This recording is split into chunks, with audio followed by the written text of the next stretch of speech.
இறைவனிடம் கையேந்துங்கள், அவன் இல்லை என்று சொல்லுவதில்லை.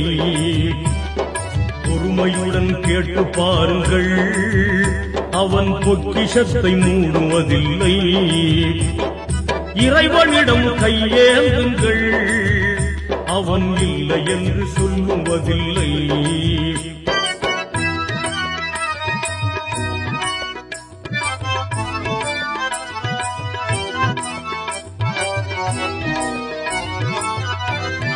இல்லை என்று சொல்லும் மனம் இல்லாதவன், ஈடு இணை இல்லாத கருணை உள்ளவன், இன்னல் பற்றி எழும் குரலை கேட்கின்றவன், எண்ணங்களை இதயங்களை பார்க்கின்றவன்.